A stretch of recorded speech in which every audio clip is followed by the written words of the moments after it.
ناظرین حالات پریشان کن ہیں، جو نظر آ رہا ہے مگر سنگینی اس سے کہیں زیادہ ہے۔ ایسے میں شہر اقتدار جو ہے وہ افواہوں کا مرکز ہے، چیمگوئیاں ہو رہی ہیں کہ ملک میں سیکیورٹی ایمرجنسی لگانے کی تیاریاں کی جا رہی ہیں۔ اس حوالے سے معروف صحافی محمد مالک نے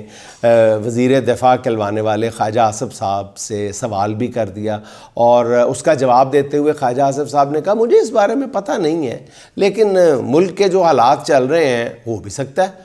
اور آپ کی معلومات بھی اس بارے میں ٹھیک ہو سکتی ہیں۔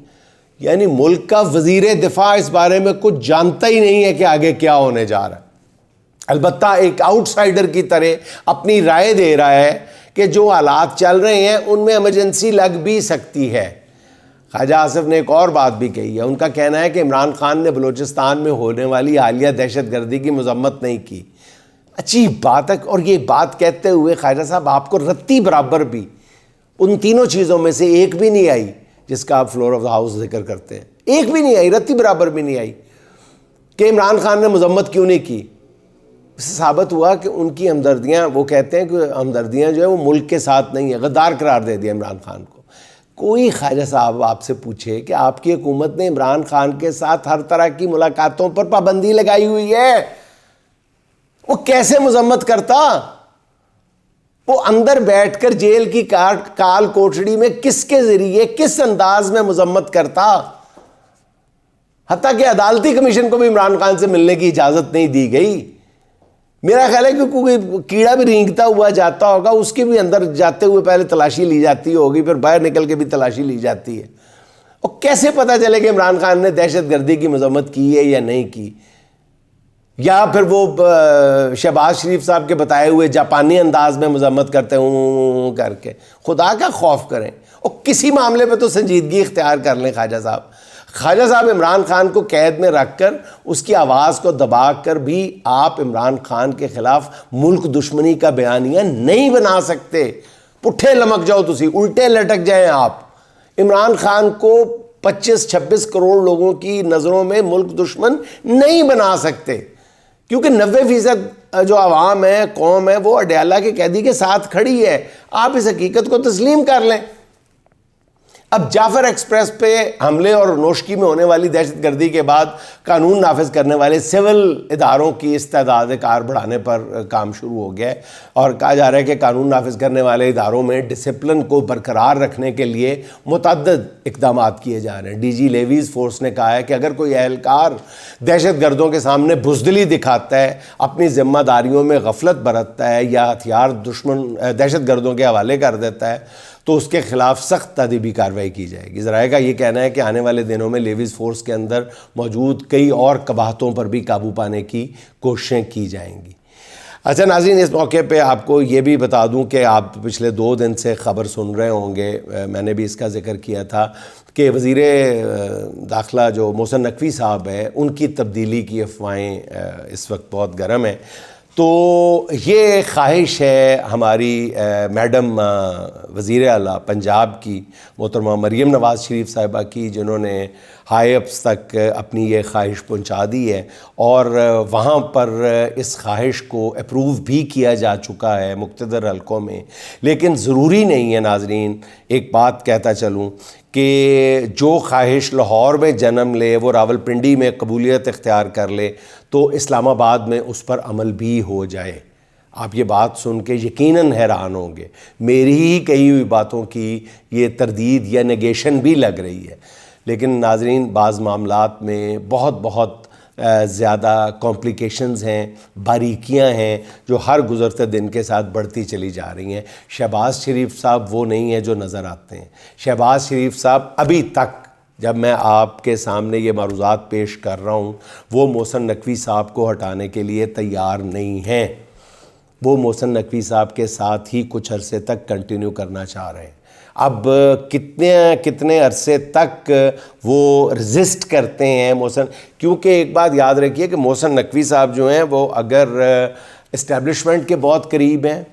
پیپلز پارٹی کے صدر زرداری صاحب کے بہت قریب ہیں، تو یہ حقیقت بھی ذہن میں رکھیں کہ وہ شہباز شریف صاحب کے بھی بہت قریب ہیں۔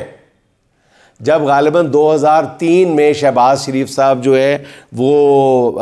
اپنے علاج کے لیے براستہ لندن وہ امریکہ گئے تھے، تو لندن میں ان کے علاج، ان کے قیام، ان کے سارے انتظامات جو تھے وہ محسن نقوی صاحب نے اپنے کندھوں پہ اٹھائے ہوئے تھے۔ محسن نقوی صاحب نے ایک دوست سے بڑھ کے ایک چھوٹے بھائی کی طرح شہباز شریف صاحب کی خدمت کی تھی، اور اس وقت سے انہوں نے شہباز شریف کا دل بھی جیتا ہوا ہے، یہ ذہن میں رکھیں۔ ان کے چاروں طرف بہت اچھے تعلقات ہیں، اس لیے اور پھر لیکن دوسری ایک طرف یہ بھی ہے کہ تازہ ترین خبریں یہ ہیں کہ یہ جو حالیہ چیمپئنز ٹرافی ہوئی ہے، اس میں 800 پتہ نہیں کتنے کروڑ روپے کا نقصان ہوا ہے پی سی بی کو، بہت بڑا مالی خسارہ برداشت کرنا پڑا ہے پی سی بی کو، وہ بھی ان کے کھاتے میں گئی ہے۔ اور پھر اوپر تلے یہ جو لا اینڈ آرڈر کے حوالے سے واقعات پیش آئے ہیں، تو اس لیے جو محسن نقوی صاحب کے حامی حلقے ہیں وہ خود کو بیک فٹ پہ محسوس کر رہے ہیں۔ لیکن دوسری طرف میں نے آپ کو یہ بھی بتا دی ہے حقیقت کہ شاید ابھی شہباز شریف صاحب فوری طور پہ اس کے لیے تیار نظر نہیں آتے۔ اس سے بھی بڑی خبر ناظرین آپ کو یہ بتاتا چلوں کہ بظاہر آج کی یہ پارلیمنٹ کے اجلاس کے جو باتیں ہوئی ہیں، ریٹ آف دی گورنمنٹ کی باتیں ہوئی ہیں، یہ ساری باتیں اپنی جگہ سچی ہوں گی،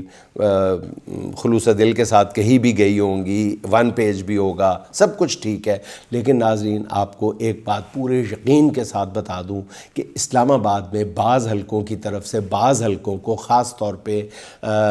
چلے میں نام لے دیتا ہوں، زرداری صاحب کے ذریعے بعض حلقوں کو یہ پیغام پہنچا دیا گیا ہے کہ سسٹم کے بعض لوازمات کو رول بیک کرنے کا کام شروع کرنے کی تیاری ہو چکی ہے، یعنی نئے انتخابات کا نام لیے بغیر اس موجودہ سسٹم کو رول بیک کرنے کی تیاری کا آغاز کیا جا رہا ہے۔ اور یہ بات جو ہے یہ اعلیٰ ترین حلقوں کی طرف سے زرداری صاحب کے ذریعے بعض لوگوں تک پہنچا دی گئی ہے۔ اب آنے والے دنوں میں کس تیزی کے ساتھ یا عید کے بعد کس تیزی کے ساتھ اس پہ عمل ہوتا ہے وہ آپ کو عید کے بعد ہی پتہ چل پائے گا۔ ناظرین ایک طرف آپ دیکھیں کہ ملک دہشت گردی کی آگ میں جل رہا ہے، دوسری طرف حکمرانوں کے چونچلے آپ دیکھیں۔ پہلے صدر زرداری صاحب جس دن ہنگامہ ہوا اس کے 2 دن بعد یا اگلے دن یا اسی دن مجھے یاد نہیں، پولو میچ دیکھ کر محظوظ ہو رہے تھے۔ اب ان کے فرزند بلاول بھٹو، وزیر اعلیٰ مراد علی شاہ اور سندھ حکومت کے کئی دوسرے کرداروں کے ساتھ مل کر جو ہے وہ ٹینس، وہ جو نئی ٹینس آئی ہے کیا کہتے ہیں اس کو، ٹینس ریکٹ یا پتہ نہیں کیا، اور پیڈل ٹینس، وہ کھیلنے کا شوق فرما رہے ہیں اور اس کی ویڈیو بنائی جا رہی ہے، شغل میلہ جاری ہے۔ کوئی نہیں کہہ سکتا کہ ایک دن پہلے 2 دنوں میں اس ملک میں 57 دہشت گردی کے حملے ہوئے ہیں، اور وزراء دیکھیں، سندھ حکومت کی وزیر اعلیٰ دیکھیں اور ہمارے